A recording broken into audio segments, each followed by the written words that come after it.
Hey, what's up guys? It's me, Eddie, and I finished watching Tower of God.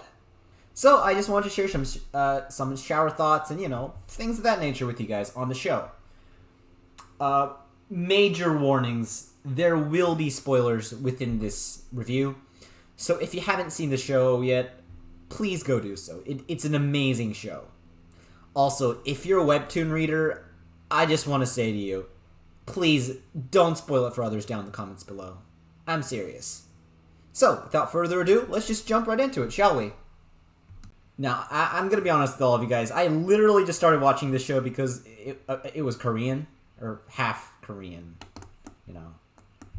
Kind of like how you call the Panzer 38 a Czech tank, a Czechoslovakian tank, even though it's, mostly used by the Germans. Is that a good analogy?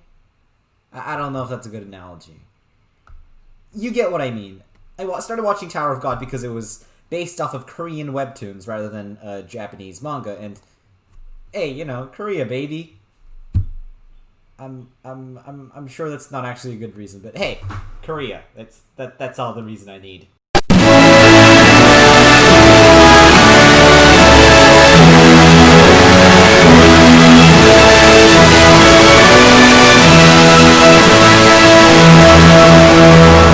So I know it's kind of dumb to start at the very back of the anime, or back of the season, but just because it was arguably the most impactful section of the anime, I'm just gonna say one thing.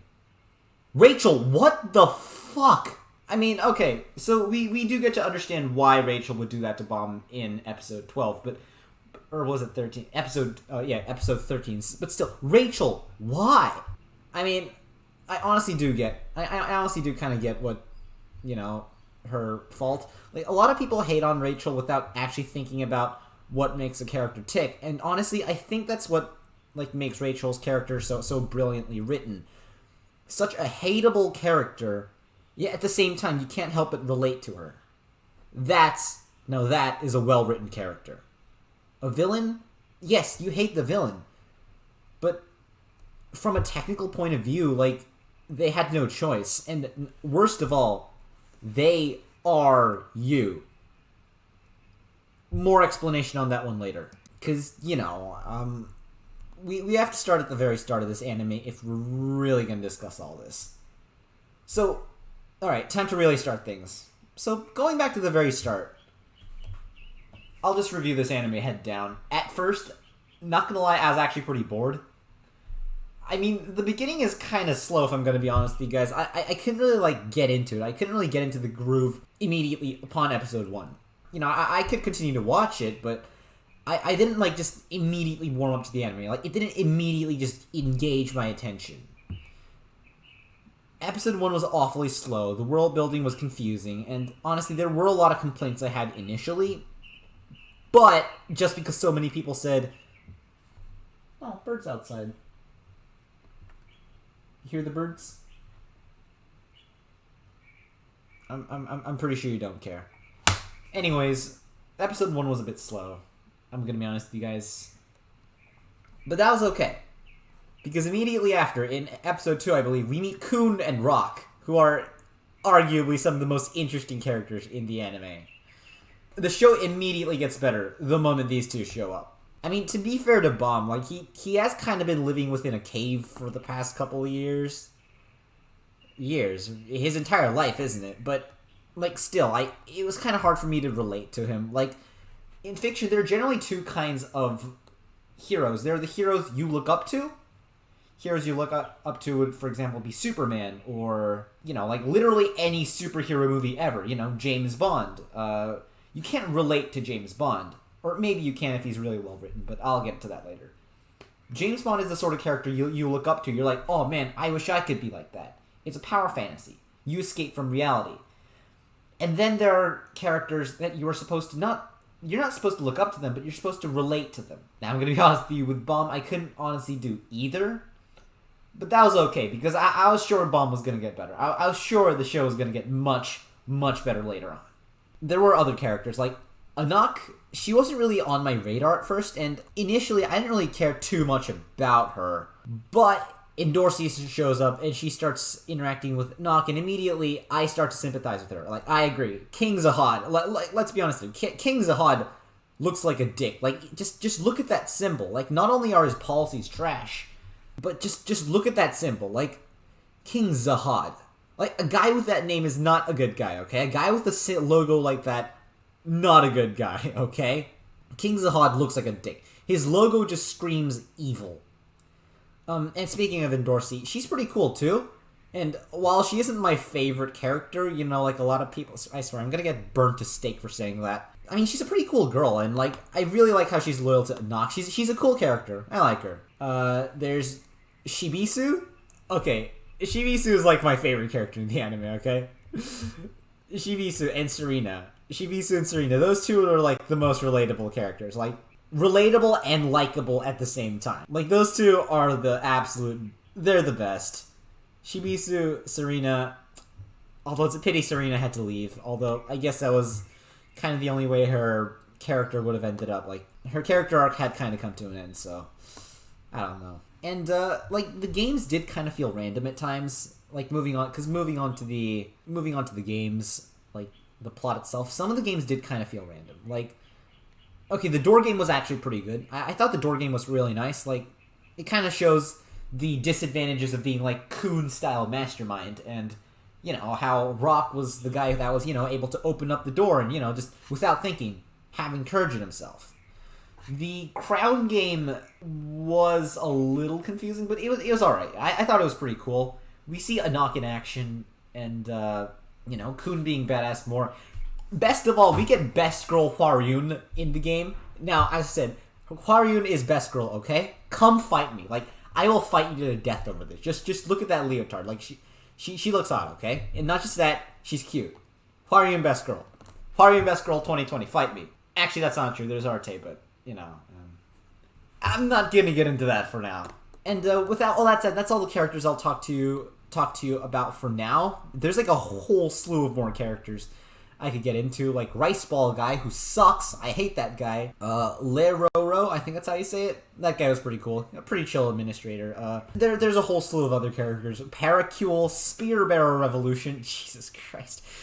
Like, there's a whole slew of other characters I could get into, but I won't really say them for now because honestly, if I was gonna start to get into those, I'd be here all day, and I have to get the review moving on because let's be honest here. I've already clogged the pacing of this video already, so... Okay, moving on. And, interestingly enough, much like the other great shows of the season, the last 3 episodes of this show were definitely the best ones. Like, look at the ending. The whole episode 11 was pretty friggin' hype, because, you know, Dorsey and Nock, like, will their friendship last? Will their friendship last? Like, Bomb and Rachel stuck in the little bubble, and the absolute chaos going on outside. Episode 12 is even more hype. Conflict being Rice Ball Dick is resolved. Coon's edgier, like literally edgier cousin, like actual cousin, being revealed to us. And trust me, I loved every minute of it. Yuri showing up was also super cool. And Dorsey and, as I said, Dorsey and Nock being bros, or sisses, was really wholesome. And I think my opinions of the show are generally the same as everyone else. And then that happened. So, honestly, where am I supposed to start with Rachel's push? Okay, some of my honest opinions here. I actually wasn't that surprised by Rachel pushing Bomb. Because here's the thing. Everyone in, like, all the freaking Webtoon readers were like, you're not gonna like Rachel very soon. In like, the YouTube comments and, like, the Reddit comments and, you know, all those places. So I had a feeling that Rachel was going to pull like a dick move or something like that. But damn, I was still pretty shocked by Rachel pushing to just straight up shoving Bomb off after he saved her. I mean, it didn't exactly work because episode 13 did bring us an explanation of Rachel, and no, it did not redeem her in any way whatsoever. By the way, props to Coon for figuring it out. Like, damn, like that's pretty big brain. Regardless, what scared me the most about the section is just how human Rachel is. Alright, sure, she's a self-absorbed prick, but I can honestly understand her feelings, like her desperation to become something more than what she was. Her desperation to, like, become a star, well, whatever that's supposed to mean. And that's what makes Rachel such a well-written and interesting character, because yes, she's utterly despicable, but yes, she's also utterly relatable. Like, it takes a special someone to become a Darth Vader or a Lord Voldemort. And things like Palpatines and Saurons, they have to be born that way, basically. But Rachel, you see Rachel's everywhere, okay? And that's what makes her such a well-written character, because, as I once said, her actions are reprehensible, but Rachel is something we can all become. Heck, honestly, I don't know, maybe there's even some Rachels watching the video right now. Rachel is a dreamer, and that's normally a good thing, but in a twisted way. She's a dreamer that's willing to step on other people to get ahead in life. I'm sure all of you have met people like that in their lives. And most of all, what Rachel represents is jealousy. We've all felt jealous at one point in our lives, okay? Someone who says I haven't felt jealous in their lives is either fooling themselves or is a liar, okay? And the more you deny it, the more you're like Rachel, if I'm going to be honest with you. But all that aside, I think what makes her so scary is because of how close she is. Like, she's someone at the bottom dregs of life. She is trying to make her life better. She is about as much of a victim as she is a perpetrator. Like, we've all had Rachel moments where we acted selfish, egotistical, and heartless. In Rachel's circumstance, she basically had no choice to betray Bomb. But she did it in the coldest, hardest way possible. Yes, she had no choice, but that doesn't make it right. Rachel's not a dick for being a dick. She's something we can all become. Less jealousy get in the way. And I think the funny thing, Ho, who tried to kill her earlier, is actually a very similar character in that regard. Ho and Rachel are basically made for each other, let's be honest here. And, yeah. I mean, there's a reason this show is called the Tower of Betrayal. The way it's structured, the way society in the tower is structured, makes it so that selfish people can use others as a stepping stone if, you know, the non-selfish people don't stick together. And that's what makes this show so great. Like, honestly, I've heard that Season 1 is just barely the prologue, and we've already cycled through an awful lot of characters. We've had so many deaths, we've had so many freaking events. For this reason, I'd consider this an amazing anime, and one that rightfully gets the attention it deserves. And with that overlook of the series, let's go on further into my views of the show. Specifically, let's start with what I didn't like and get that out of the way first, because what I personally didn't like the most was, honestly, I know this is a little controversial, but I wasn't really a fan of the art style. Now, this is purely my opinion, and this is really highly objective. I do realize that Tower of God's art style was unique, but honestly, it looked a bit too crude. Like, this is closer to what you'd see in a very high-quality YouTube video series, and there's nothing inherently wrong with that. The problem is, this is a $1 million anime, professional anime series, and my mind is telling me that, you know, maybe this thing should be a bit more polished, and, you know, that's just my opinion. Because I've seen other people say that the unique art style honestly helps with, like, the show, and I gotta admit, the art style is very unique, and it goes a very long way in it distinguishing itself from the other animes that exist out there. Plus, it's also quite close to the art style of the actual Webtoons, so there is also that. Honestly, this is a pretty minor complaint, as it doesn't take much time to get really that used to the art style. I don't think it's a bad art style per se, but simply isn't really my type, and if your opinion differs from that, well, more power to you. And what I do like about the anime is actually much more numerous. For example, the soundtrack is a banger, and the action scenes are much better. They're really well made. See, I don't really like it when animes do the blackout and everyone's already cut into a bazillion pieces. It might work in a comedic and cartoony setting when they're, you know, like these giant fight clouds, because you can't be bothered to animate that, but when it's done, like, seriously, I'm just really not a fan. I know it's to cut... I know why anime studios usually do that. It's to cut down the costs of animating the things, because, you know, animation is pretty hard to do. And maybe I'm being ungrateful for when I say this, because animators work long, hard hours, and it really is hard for them, but... Like, I'm not gonna lie, I find the blackout swordsman thing kind of cringy, personally.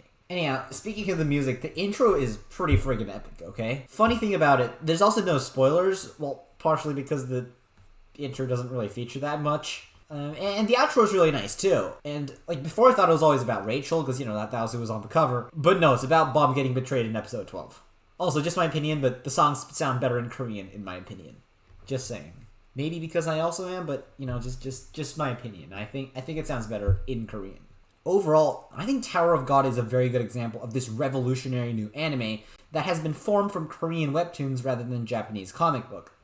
It sets the tone for what webtoons can become in anime and, like, what its future holds in store. And honestly, I think with that, we're done. Tower of God is an amazing series. It's one of the first Korean webtoons to be animated into an anime, and frankly, I think it's done an amazing job at that. I see a very bright future for Tower of God going forward. And yeah, that's honestly all I have to say about it. I hope you all liked that video. As I said, I have even more on the way. Because as of the day I'm filming today's is Saturday, and Kaguya-sama just finished, so I'm gonna start recording that one soon. If you liked the video, I hope you give it a like and subscribe, and smash the bell while you're at it. Because if you don't, yeah, you're gonna get pushed off by Rachel in the Tower of Betrayal. I hope you guys have a nice day. Remember, everyone, the sky's up, and you guys are awesome. See you all in the next video. Bye!